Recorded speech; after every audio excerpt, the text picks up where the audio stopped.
Hey guys, how's it going? Welcome back to the channel. It's good to see everybody here in the live chat. Yeah, let's just jump straight into it because I'm really excited to speak to my guest tonight. I've spoken to him once before, but yeah, it's always a pleasure. So let's jump straight in with, if I can find my cursor, Mr. Tim McMillan. How's it going, Tim? What's going on, Vinny? How are you, man? I'm Good to be doing here. good. Thank you. Thank you so much for coming on. Yeah. Yeah, really appreciate it, man. I know you're a busy man, so yeah, it's No, always good of to talk to course. you. Yeah. No, it's But always fun, man. Always yeah, good to catch but you. I thought we'd jump into something non-UFO related, if that's okay, because a lot of the stuff that you've been covering primarily recently has been about the war in Ukraine.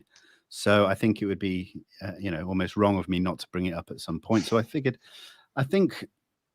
the first thing I noticed when it started basically, and it was reported in mainstream media, I very quickly saw things on Twitter that kind of contradict, there was contradictions all over the place, and soon learned that it was better to start following the kind of threads that you were putting out with people like Graham Rendell chiming in and, with the knowledge in that. So I don't really know what the question is. I guess it's like, does that worry you that the mainstream media put out such sketchy information? No, I mean, here's the thing, and one of the reasons that I've been covering it so extensively, a couple of reasons. One, obviously, the defense national security beat has always been my beat. I kind of fell into UFOs because, frankly, UFOs fell into national security in the last couple of years. Although arguably, I guess they've always been there. And so this was my beat. But in addition to that, Eastern Europe, and particularly Russia, has always been an area of focus of mine for writings that I've done for the Examiner, for a lot of stuff that I've done when it comes to defense, is actually focused more on Europe, focused more on Russia in particularly, and Vladimir Putin. And so this was kind of my area there. And, there's a couple of things when it comes to trying to cover a war. And so, not to there's obviously, like you said, there's a lot of chaotic information that comes out, but that's really a filter of there's absolute chaos on the ground, especially in those early days of the war. Both sides, nobody knows what's going on, and yet there is this insatiable appetite by the public to know what's going on, and so you get this rapid fire pace of information coming, and we live in a day and age where that information, it was surreal at times, especially very early into this conflict. I was able to watch live in real time, live webcams that were up at different places. I could watch battles as they went on live. I mean, Wow. that's unprecedented. And so you have this ability there where you've got this information that's coming so fast, but you're also seeing it, we always think it's the truth on social media, but at the same time, it's under a lens there. So it's always just, we don't know what's going on behind the camera. You don't know what's going on in the periphery. But there's this insatiable need to share information quick. And I think, for a lot of news outlets, the same would be going on for, the war in Syria or the Middle East, where my expertise isn't, or if there was something going on in the Pacific. Most news organizations are jacks of all trades, though they have good bureau beat people. But they're just trying to cover as much as they can, as well as they can, yet competing with that rapid fire. I've got to get info out right now. Right now, it's definitely, pardon the pun, I know for a lot of the UFO crowd, it's an alien feeling, because if there's anybody accustomed to being patient and waiting months, years, decades for information, it's the UFO crowd. And so it is a different pace, but that's primarily why you've seen a lot of interesting info, along with purposeful misinfo that's sprinkled in there. Yeah. And do you think this initially was planned to be a kind of quick invasion, quick takeover? Because now, we're hearing things that it could go on potentially for a year or longer. I mean, it doesn't seem to have gone to plan by any means. Yeah, no, I mean, absolutely. I think if you look at how the Russian military went into Ukraine, they really launched a pretty audacious plan, which was multiple axes. So they're coming from multiple directions, with the primary objective being the seizure of the capital city of Kiev to force a regime change. So unseat President Zelensky and the duly elected leaders that are there, so they could get a favorable government to their interest.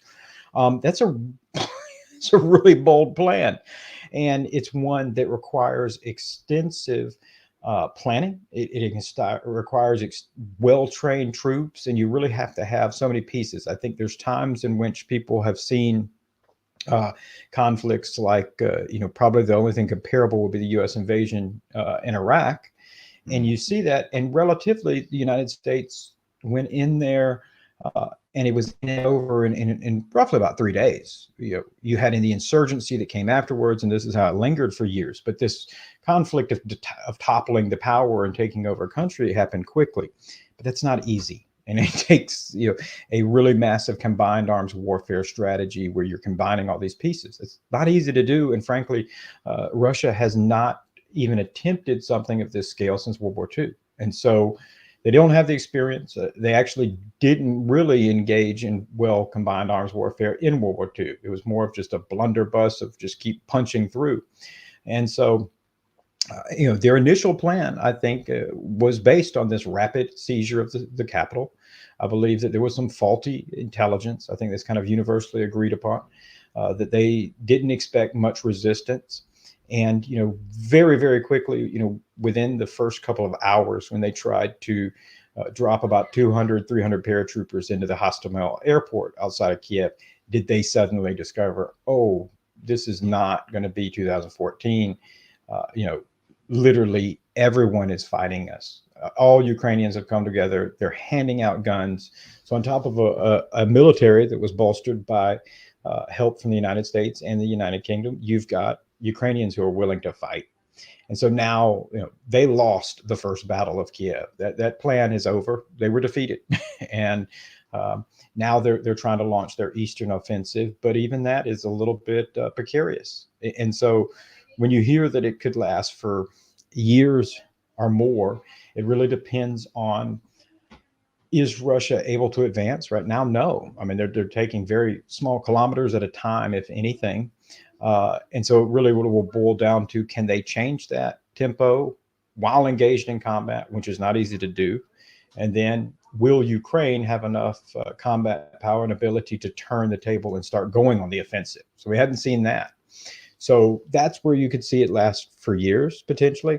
I don't think that it will last for years. I think that we will reach a point where probably within the next month that Russia is really going to peter out and expend their ability to do anything on the Eastern Front. And then provided Ukraine has the reserves and the hardware, which I think they're getting in mass from the West, they'll be able to turn around and start kind of turning the tables, maybe pushing the Russia back out of their territory.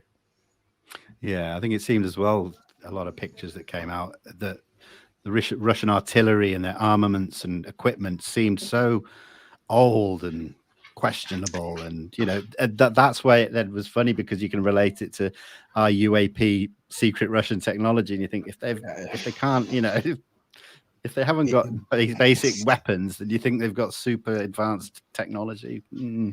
Yeah, no, absolutely. I think I said that very early on. I said, okay, we can put that issue to rest. The Russian Federation is not responsible for the UAP encounters that, any, in my opinion, and in particular, the ones that the U.S. military have been encountering off the United States coast. It's just, to me, that's not even something up for debate. Even if we were to suggest these were all misidentifications and they were more conventional drones that were Russian, they just demonstrated absolutely horrible ISR, intelligence, surveillance, reconnaissance ability, meaning they don't have even basic capabilities to get real-time ISR. So they surely do not have anything advanced, any type of advanced aerospace platforms. We have learned that a lot of their claims over the last couple of years are all just that, claims. Their propaganda, their bluster. We have not their Su-57 supposed first stealth fighters. The first time we'll see them this year will be them flying over the May Day parade, May 9th, or the Victory Day parade, excuse me, in Moscow. They're going to be doing an air show. They're not engaged in combat. And so, yeah, I mean, Russia has never been, their military forces have never been heavy on the aerospace side. And the idea that they could have leapt with the technology was always very unlikely. But now I think we could say with just about absolute certainty, Absolutely not. This is not Russian technology that people are saying. Excellent, excellent. Well, I mean, I could do a whole show talking about Ukraine, but let's move on to UFOs before everybody sort of switches off. Now, Yeah. let's get the Gary Reed thing out of the way, because it has been covered a lot. I'm not sure how much we can talk about it, but just as a couple of points that I wanted just to sort of get your clarification on. And is that the first part I would say is Gary Reed, he was ousted. Now, does he sit within the role still without assigned responsibilities? Has someone temporarily taken over? Where are we at with that part of it right now? Sure. Yeah, he was ousted. He was dismissed from the office of the Undersecretary of Defense for Intelligence. Okay, and one of the things that's very important for people to remember is that within the Department of Defense of the U.S. government as a whole, the U.S. government is the largest single. If we consider the government as one entity, it is the largest single employer of people in the world. And on top of that, it also has, it can be more likened to a giant industry where you have, let's say, the Department of Defense over here is one company. You have the FBI over here, who's another company, that type of thing. And then even within those companies, you've got these sub companies. And so the Undersecretary of Defense is at the pinnacle of the Department of Defense. This is where the Secretary of Defense's office, he has his undersecretaries, they branch off. So this is really, the plateau of where you're able to get in a career in the defense Department of Defense. And so, and particularly the position that he was in, where he was a director, the only way to achieve position higher to that is you have to be appointed. You have to be nominated by the president. So this is as high as you can get if you're just somebody who starts from the ground up, theoretically, although they rarely do that.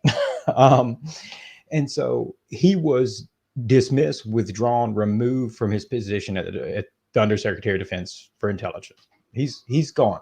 For all intents and purposes, he is fired from the Undersecretary of Defense's office. Now, it is extremely difficult, damn near impossible to actually fire government employees, like outright fire them that you think of in the private sector. Okay.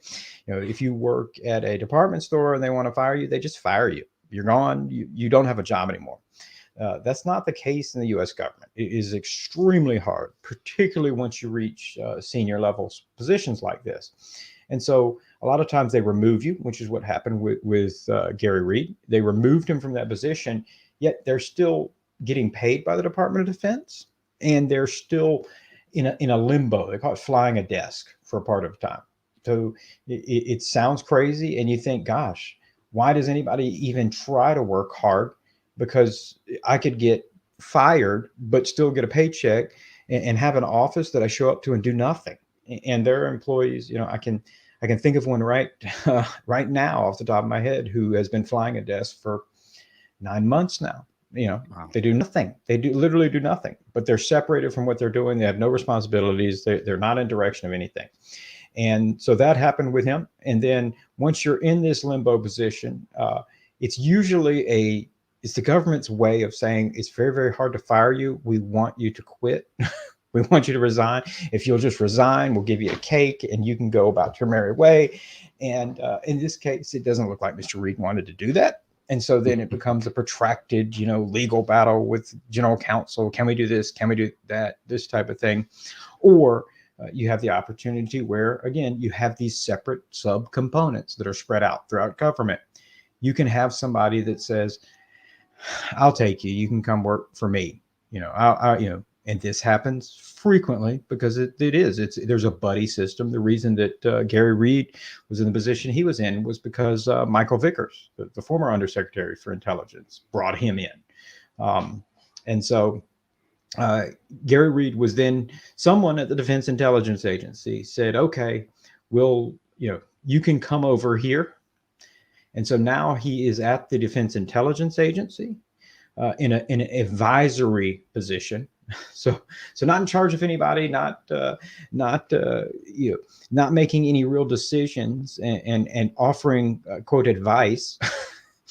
and then that, how long that will remain is always kind of it's up in the air, because these type of positions often is just another way of saying somebody's flying a desk. I just don't have a desk in here to put it. And so stick him over here. That's where he's going to go to work.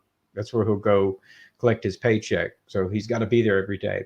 And so right now, to the best of my knowledge, last I heard, he is at the Defense Intelligence Agency. So it is a nuanced and widely confusing kind of process. I will say that being ousted or being kicked out as a director of an intelligence, he was up to a month ago, he was the most senior counterintelligence, law enforcement, and security officer for the Department of Defense worldwide. Huge, very significant position. And so being kicked out of that position or losing that position is it's not unprecedented, but it rarely happens, and it's a very dramatic event, and you have to really screw up for that to happen. Yeah, absolutely. And then his role was directly responsible for AOI MSG as well, wasn't it?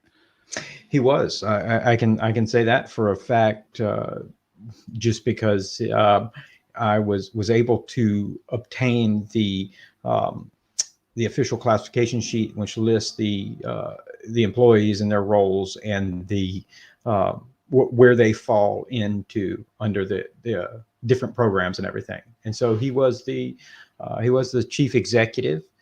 So he was the senior person in charge of that.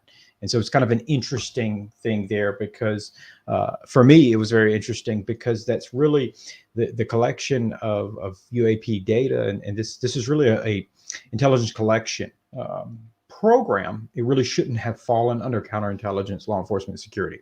So it's a little odd that it ever fell under that to begin with. But that he indeed was the senior principal executive that was in charge of it. And do you not think that even the program sitting under OUSDI in itself is a bit strange, because surely they can't meet the intent of Congress due to the kind of not being such an operational group compared to maybe if it was sitting under ODNI and DoD collaboration or something like that? Sure. Yeah, it's always been an odd place, because USDI, for the most part, is really just a policy and overseer. They oversee all the programs and everything within the Department of Defense. And so at the operational level, they don't have those personnel. So even though they were technically the overseers and still are the overseers of that program, at the operational level, that has to be designated to someone else. And they can hire people in to do that specifically, but the people at the highest levels who are in charge there, they're not they're really not going to be the people who are collecting reports, analyzing reports, surveying reports, anything like that. They're just stamping off on them. And they do have potentially a critical role in this, because they can stamp off on how well or not well the program is being handled. And so if you're somebody who certainly doesn't think that this is an issue that needs to be going on in the U.S. government, doesn't need to be handled, you can quite easily stamp off on nonsense, or not definitely make it's easy to put it out there and say whether you want a program to fail or succeed. I mean, it's in a highly bureaucratic, highly political system like the U.S. government. And so it's always been relatively interesting, though, because they're not an operational component. It would be, frankly, to be well done, it would take almost another act of Congress. You would need a joint all of government type approach, because that I've discussed this a lot, is that the Department of Defense is limited into what they can look at. And so if something flies over the continental United States, there's not really anything the Department of Defense can do. They're not supposed to investigate over continental United States. Not supposed to investigate U.S. citizens. And so that falls under the FBI or Department of Homeland Security. These are totally separate branches of government. So you really would need a central kind of whole of government, body that had the authority to investigate all of that. Yeah, because wasn't that one of the problems with the original UAP task force, is that they just didn't have, they were roadblocked left, right, and center for almost set up to fail from the start. Is that right? Sure. I mean, yeah. Well, I mean, and this is the thing that's interesting, and I've always said that, is I think a lot of people who have come into this maybe purely UAP or UFO enthusiasts have gotten a crash course in government bureaucracy and how the U.S. government operates. And so this is not entirely limited to this topic by any means. I mean, this goes on with intelligence topics, defense topics, all across the spectrum. People don't want to share. It's an extremely territorial place. And frankly, if it's not something that particularly interests one group or one agency or one area, they will either not help, stonewall. The opposite end of that is when it does become interesting, and then suddenly another group wants to fight and say, well, I'm the one, this is supposed to be my responsibility. That often goes on between branches of the government, like the U.S. Army and Air Force will fight over who has responsibility for certain things. And that's how we get the Apache attack helicopter and the A-10 Warthog, because the Air Force and Army couldn't agree on who provided close air support. So they're like, well, we'll both just develop our own stuff. And I mean, so you end up, it was always set up very difficult. I mean, it's a difficult topic already. And it's a difficult in that you would need all of these different players to play along.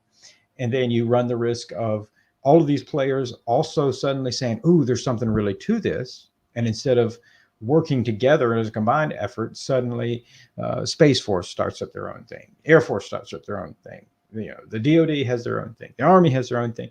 And then everybody's actually competing with each other instead of working together. And so it's always been extremely problematic. And it unfortunately really, this is indicative of how a lot of things operate in government. And I think that that's why for a lot of people, that's why a lot of people I've spoken to who work in government, being familiar with government, even tangentially, which was always interesting during the Gary Reed investigation. I had connections when I was in law enforcement to that Undersecretary of Defense for Intelligence of law enforcement, because they were law enforcement. And so tangentially, there was different times that I worked with the DoD on stuff.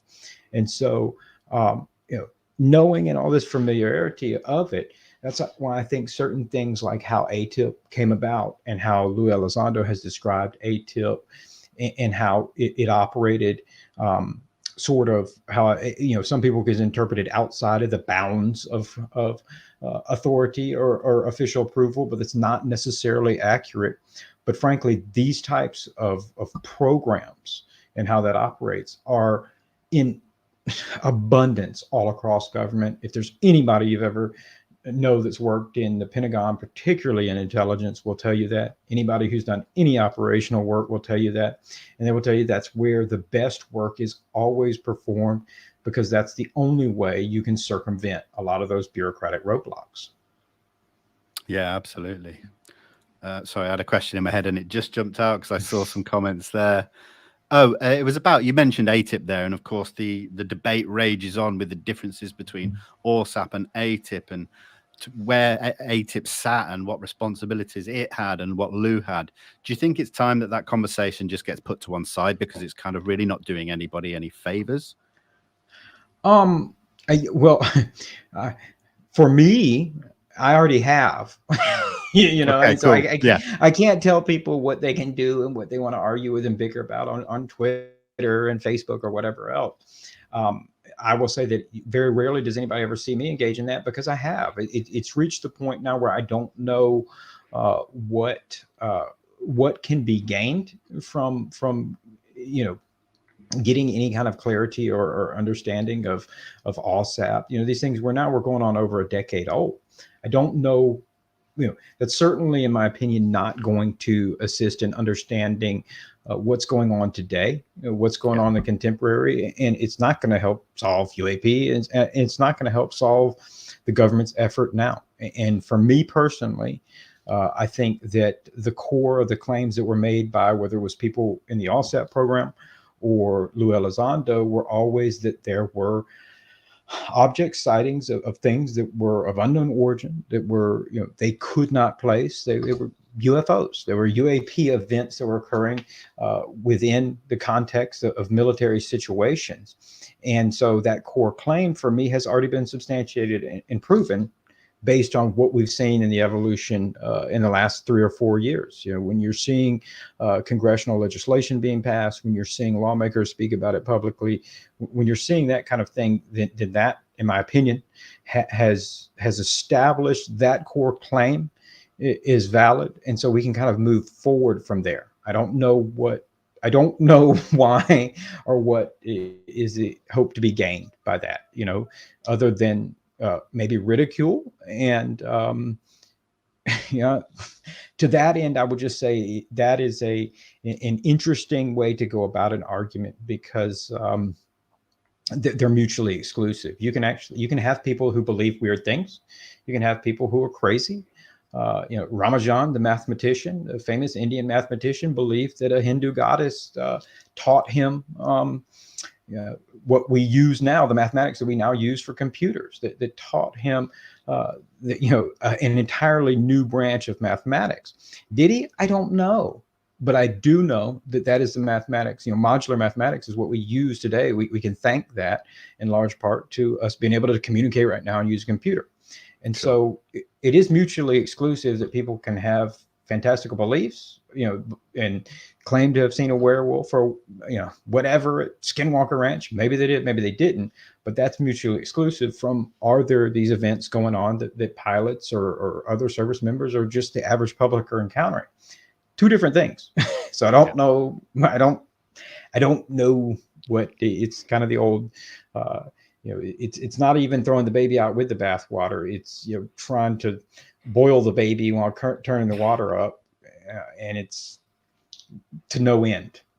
Yeah, that's what it seems like. It really does seem like it's just a recurring Groundhog Day of conversation and argument and debate, and it's just, I agree with everything you said there. I truly don't know. I don't know. Other than I will say that in my experience, those kinds of questions, even if people have valid questions, there's nothing wrong with answering them. They aren't answered typically by Twitter, and they aren't answered on Facebook. You actually have to get out of that kind of echo chamber.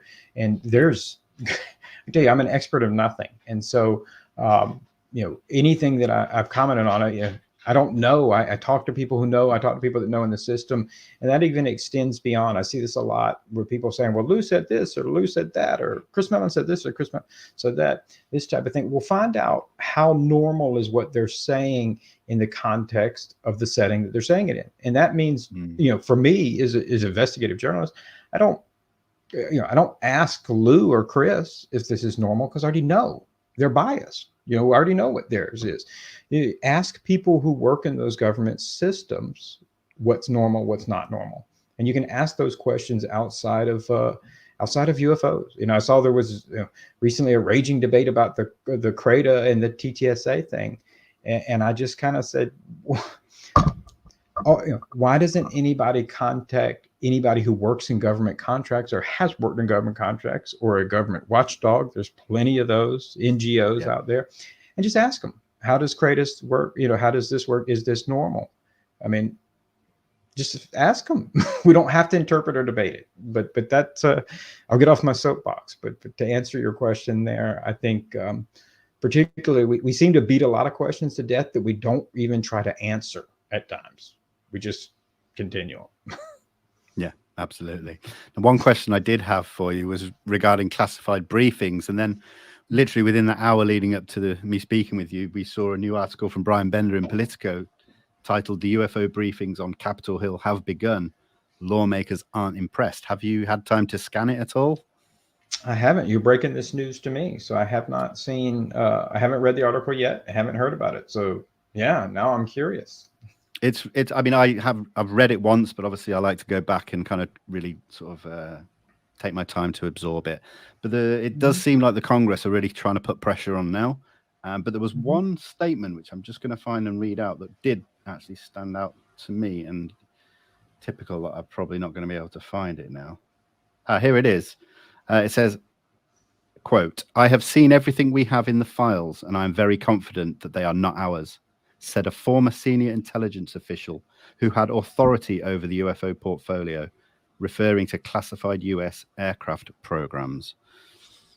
It just stood out, you know. I think But yeah, Sure. Yeah. Now, that's what I was really curious. What was your now I'm going to interview you, Vinny. What was your general feel from the article? Was it when you said that they weren't impressed? Were they not impressed with the sightings being presented or the work being done? Just like, I think they kind of seemed like they were okay with the collection of everything, Mhm. but then it was kind of like they really need to deal with doing something with it now. That kind of was the initial thing I got from that first read. It might change the second time I read it, but that was kind of the first thing that really stood out.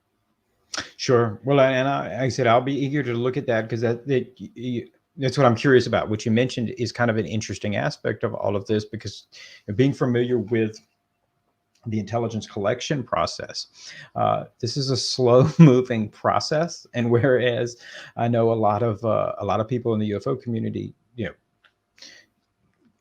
are really kind of aghast at the idea that the government could be treating this as if they're discovering it for the first time and going through this process of what's called the intelligence cycle for the first time. Whether that's true or not, I don't know, but they're definitely treating it that way. And so that cycle is a slow moving process because they're unlike what we see when we see intelligence, whether it's on Ukraine or Russia or whatever else. These are programs that have been going on for decades. They're well affirmed.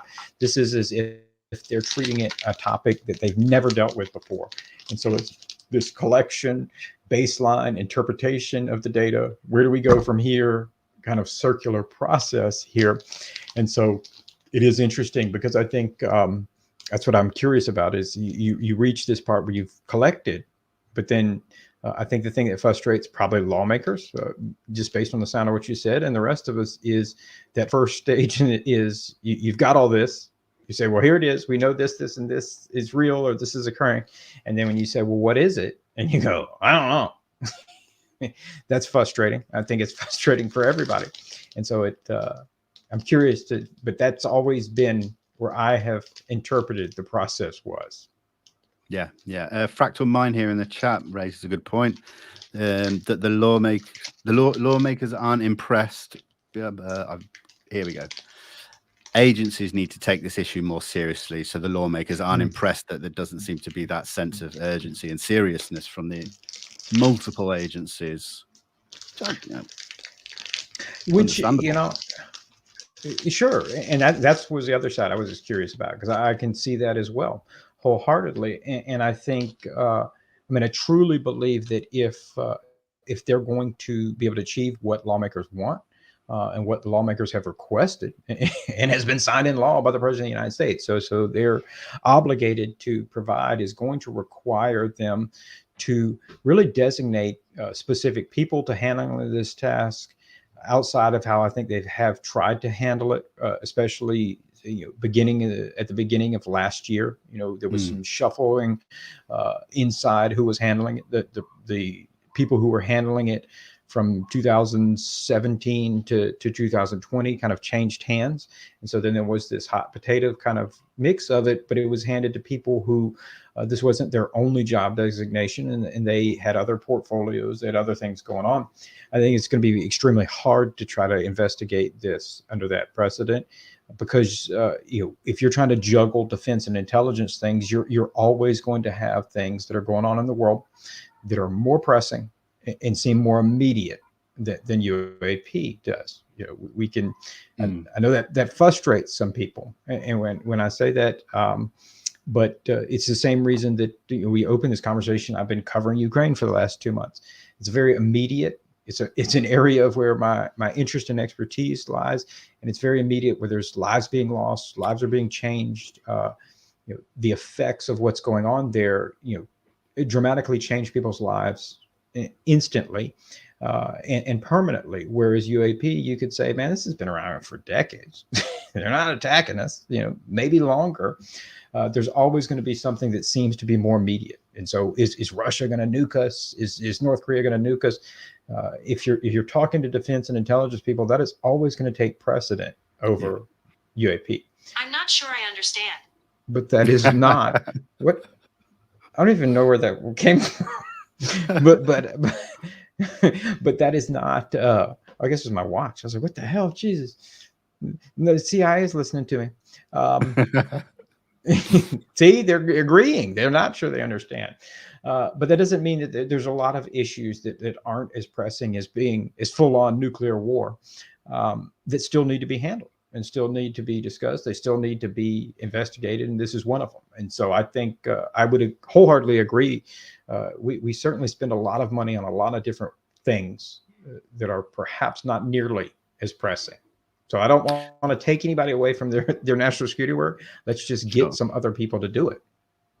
I think one thing that we noticed last year, specifically in the lead up to the UAP task force preliminary assessment, is that there was members, people on Capitol Hill were getting briefings, and we saw senators and that talking on the steps coming out saying, yes, we've had briefings. And even though they didn't say anything about them, just the fact that they were there on TV for people to see was a positive thing for the community. And so what I was sort of looking at was, will we see that again with the amount of apparent classified briefings that are due this year? You know, are we likely to see them a similar kind of thing? Because I think it is good to hear from these people on TV. Sure, and I think it was nice. It was very interesting. I think a lot of the responses were really interesting, especially when you saw lawmakers like Marco Rubio and people coming out on TV and discussing them. You know, these are people who are very vested in their political careers. And so if they're willing to talk about it publicly, frankly, that only further establishes the legitimacy of the topic. And so will we see that or not again? I don't know. Obviously, they're very limited in terms of what they can say, classified, Congress in and of itself. And I think this is maybe an area where some people have been confused, but Congress has no authority to declassify anything. So they can't even declassify this stuff if they wanted to, nor can they discuss it if it's classified. They don't have that authority. It's outside of their bounds, unless they themselves want to get in trouble. However, if it's an issue that they know is significant to their constituents, they know that people are asking about it, they can certainly do what we saw last year, where they're acknowledging that we're being briefed on it. And so I think the volume of public responses will come from the volume in which people ask for public responses, including people in the media and the public. Hey, have you been doing, what's going on with this? What's going on with this? I think that's the only way that you're going to get anything out of anybody. To what extent, I don't know. But at the same time, we could likely get at least enough that we got last year, that at least either establishes what they're being provided, continues to, this is a legitimate topic, or, they're going, this is BS. And so be interesting. I think we could likely see all of that. I think especially now with Bender putting that out in the ether, certainly I may try to follow up on. There's certainly a lot of people who should follow up on it. Yeah, imagine the guys over at UAP Media. We'll have something out soon. Oh, I noticed. I just want to say this to everybody in the chat. If I've missed your questions, I apologize. But when talking about the US government, I have to focus really hard because it's a lot for me, coming from the UK especially. So if I missed your question, I apologize. But we do have one here from Graham. Hello, Graham. Does Tim think that any lack of cooperation and movement on the USAF's part is down to legacy, lack of urgency, or something else entirely? Great question. All of the above. First of all, it's great to hear from you, Graham.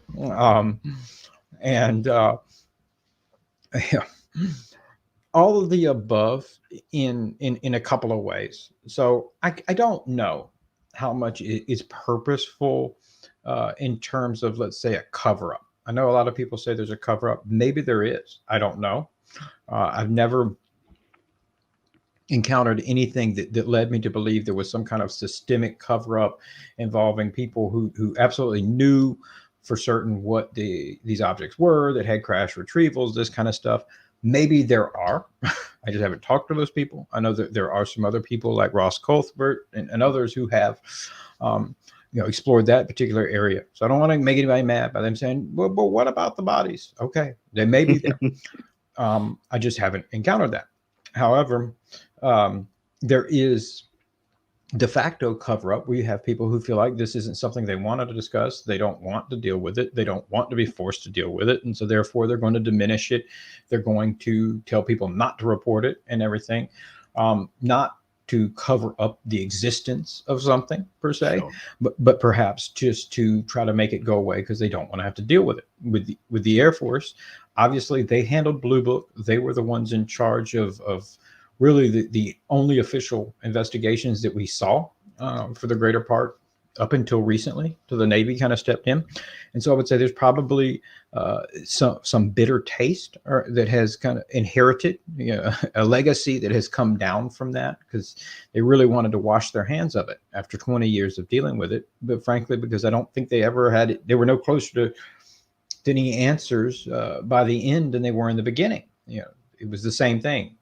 They're real. We don't know what it is. And so I think that you have that. And I think that comes down almost informally, where it's just the tone and message that's conveyed. And that's the attitude that is conveyed from above, the officers below. And as they go through the ranks, it's the same one. It stays. It's kind of a systemic, willful apathy is what I like to call it.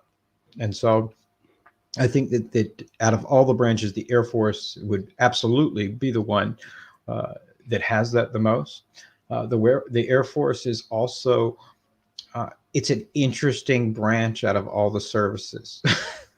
It's a different branch, I would say, from growing up and being around Army branches my entire life up until recently in Germany. I will say it has been a difference coming around an Army or an Air Force post. And so that in and of itself, the Air Force is just it's a different branch. There's just different people who typically go in the Air Force and different priorities and just different approaches. And so I can't say for certain what it is, other than it definitely, out of everyone, the Air Force seems to be the most resistant.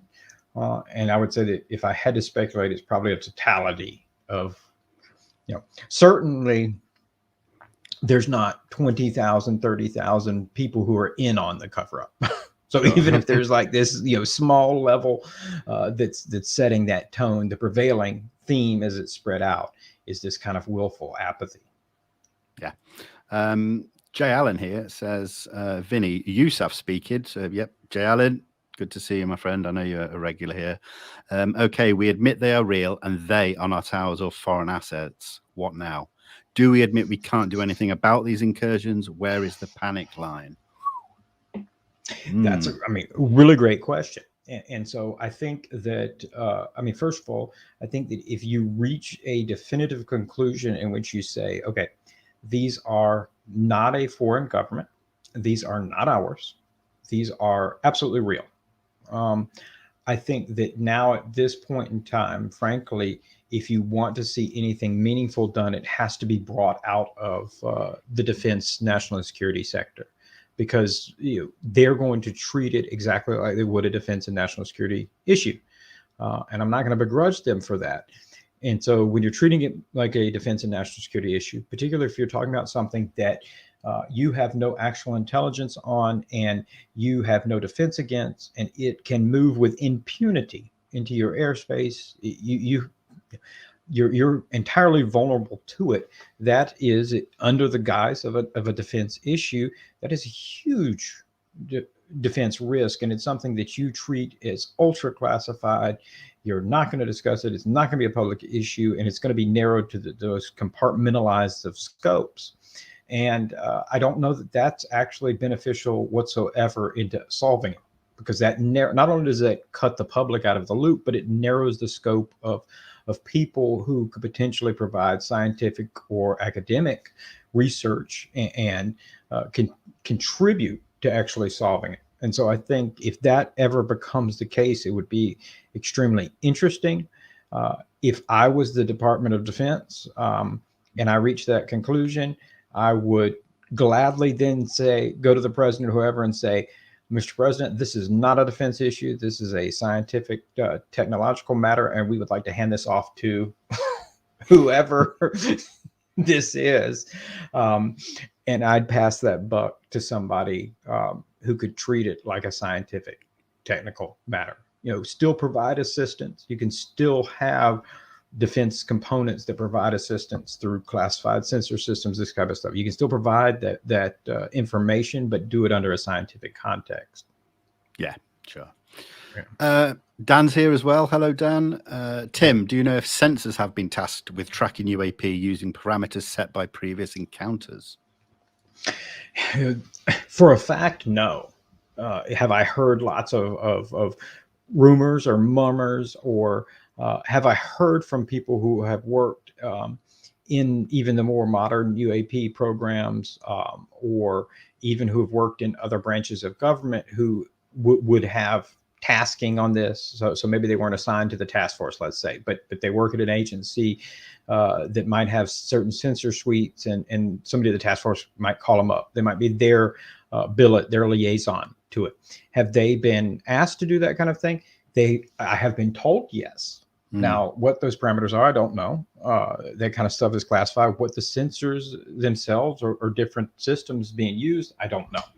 All of that is classified. I caveat that when, because I started that by saying I've heard rumors, and you're saying, but Tim, you're saying you've talked to people who work in government, who work at this place, who've said it. That's not a rumor. That should be firsthand. Yes, that's correct. And I think in a lot of instances, maybe that's better than rumors. But at the same time, I say that under the big caveat that that's always first. You only have one source that's saying that. You only have one person. And for obvious reasons, there's no material evidence to support that kind of claim. And so for something like that, me to say definitively, I would need kind of multiple people to all corroborate the same thing, or physical evidence. And that's extremely hard to do, since even hearing about it is kind of dancing the line of what's classified. But I have heard that is the case. I don't know if I've heard nuclear as well. I don't know in what context, whether that is just merely monitoring certain nuclear assets when they're in place, such as the aircraft carriers, the nuclear power that are on them, whether it's nuclear powered submarines, whether it's submarines with nuclear warheads. I don't know that, but I do know that nuclear energy has always come up a lot in those kind of conversations. Yeah, for sure. Yorne asks, Tim, I wonder, since you live in Germany, does the government pay any attention to the phenomena, or is it covered in the news? Here in the Netherlands, unfortunately, it's not covered at all. Yeah, absolutely not. Absolutely not. I would say that it is almost non-existent, in German media, and the general German public, for the most part, I would say is certainly not even near as interested as people especially in the United States and the United Kingdom are. And so, but it's absolutely not on the news. I can tell you that much. Even at the height of, when the U.S. Department of Defense is talking about it, when the U.S. is passing bills about it. So even when you see Politico and the Washington Post and the New York Times, German media is not covering that whatsoever. So no. It's funny because here in the UK we want it to be taken more seriously, but then we get the Sun and the Daily Star putting out these just sensationalist nonsense stories 9 times out of 10, and it really doesn't help at all. But then the odd article does have some weight to it. It's difficult. It is. I would say that the UK media has kind of come in second, and I think it matches with the interest level as well. Australia has done some fairly decent stuff. I think it takes any of the foreign media markets or anybody to specifically task a journalist, an editor, say, look, what the hell's going on over there in the United States with this? I need you to try to get to the bottom of it, where you can get a really rich and in-depth kind of article or news piece to be brought to a different foreign market. Unfortunately, that really hasn't been done. It isn't done. And I think it's probably mitigating with these news companies, resources. So your foreign correspondents are limited. And, what do you designate them to do, that type of thing? And maybe the general idea of prevailing belief that it's not going to be very interesting to your audience. And for here in Germany, that I would say that that's a big factor. I mean, a lot of things that are that seem very normal, that we're very accustomed to. You couldn't turn on a television show in the U.S. without some kind of paranormal or ghost hunting show or something like that. That's just not something that the people in Germany are really interested in whatsoever. Yeah. No, I can understand it. I mean, hopefully in the future, as this all picks up, that might change. But I guess, again, it's patience and time. I would hope so. I mean, I will be the first to admit I like a good ghost story, and I'm surrounded by hundreds of years of history and tragic battles. And that was one of the things I actually looked for. I was like, man, is there any good ghost stories around here? Nice. They're fun legends. And Yeah. I only found one here near me about a werewolf, which I need to publish that article. I may hold it until Halloween this year, but That's a good idea. I'll give you the exclusive teaser. I actually tracked down the last European werewolf. Whoa. The actual person. So the legend is out there. If you look up the Moorbach monster in Germany, which is not far from me, you might be able to find it. But after extensive, I'm embarrassed to even say how much work I did into it. Going to national archives in France, it became an obsession to find this werewolf. And I not only found the grave, but the actual person that is supposedly the werewolf. So I need to publish it. Maybe I'll handle it. And I don't know if I'm impressed. Like I said, it became an obsession. Who goes to France to look through archives and stuff to find them? But it became this interesting thing. Were they real? It's a long way of me saying that I enjoy a good paranormal story. Yeah. Oh, yeah, absolutely. We're steeped in it here in the UK, so I could fully appreciate that. Absolutely. Mm-hmm. Now, listen, we're running up almost against the clock. I'm going to ask you this one last question. On another show recently, you were asked about the 23-minute video that is now kind of infamous in the halls of ufology. But you stated that you believe there's probably better footage out there. Now, to what extent do you know that that's the case, or have you been told anything? Can you elaborate on why you made that statement? Sure. Yeah.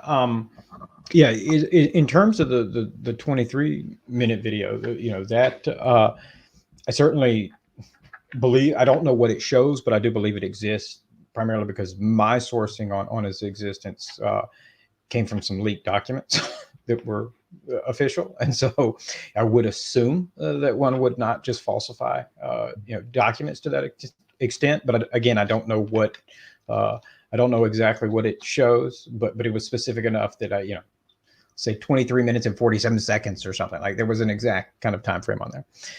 But when I said that my belief that there was better information, is that particular video in question there, off the top of my head, was filmed in 2013, 2014, 2015 timeframe.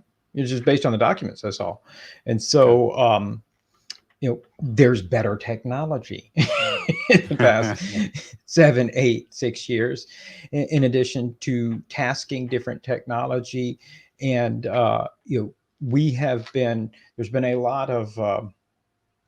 there's been a lot of different curious defense issues that have arisen in the last few years that don't relate to UAP, but rather, let's say, the situation in Ukraine. Russia was building up for this invasion for over a year. You have the situation going on in China, which is really heated up in the last 5, 6 years. And then obviously you've got Iran, you've got all these different issues that require a lot of precise intelligence. You want to know technical intelligence. What are they testing? What are they flying? These types of things. So that means that you both develop enhanced sensor capabilities and intelligence capabilities to gather different forms of data, and you employ them potentially to more extreme than you have in the past.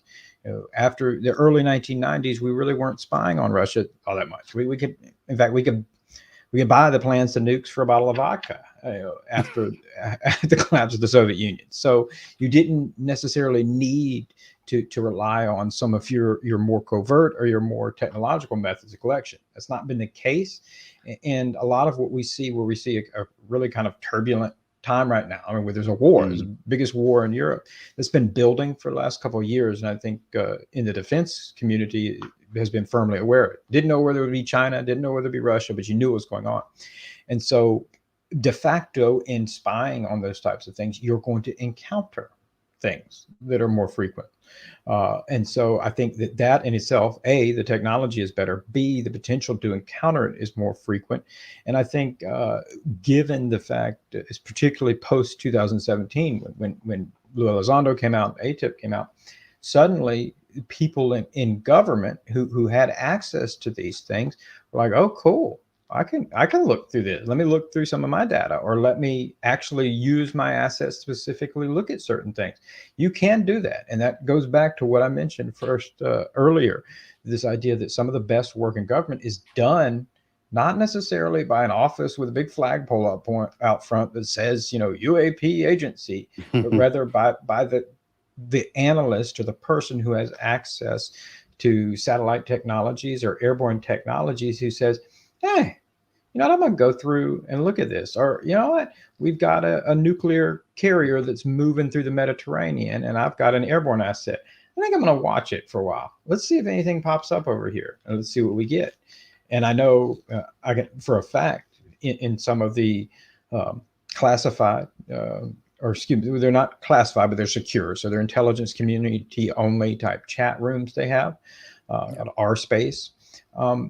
There was, especially in the last year, there's been considerable chatter. So these are, it's kind of like Discord for intelligence personnel, where they can discuss different things and they can come together. And these, these, particularly with the UAP topic, you had high-level people that were coming together and discussing it. And so suddenly, once it became acceptable, I think that people stopped throwing out potentially good stuff into the trash bin because they didn't think anybody was, they were told to throw it out, or that was the implication, throw it out, and they started looking for it.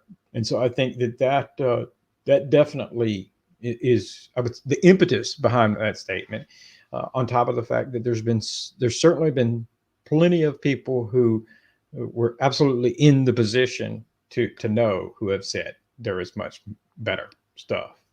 Yeah, thank you so much. That makes so much sense. Yeah. I like that No, answer. absolutely. Yeah, really appreciate it. Down to, and because I mentioned this, and I'll just say this, I mentioned this in an article myself and Tom Rogan wrote for the Debrief a year ago. Tom Rogan from the Washington Examiner. And I said that some of the best intelligence, or some of the best stuff that they had, was MESINT, measurement and signals intelligence.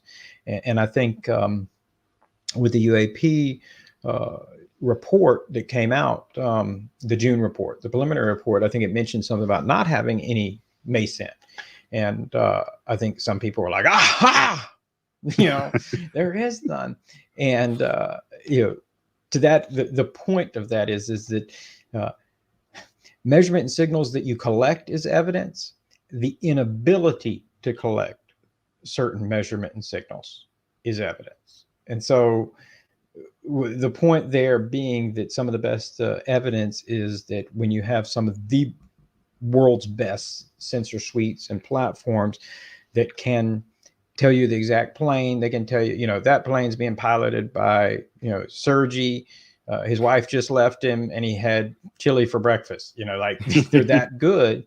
But when they're not able to give you anything, and they're not able to even register that this is a mechanical device, this is an electronic device, that in itself is significant evidence, because that's not normal.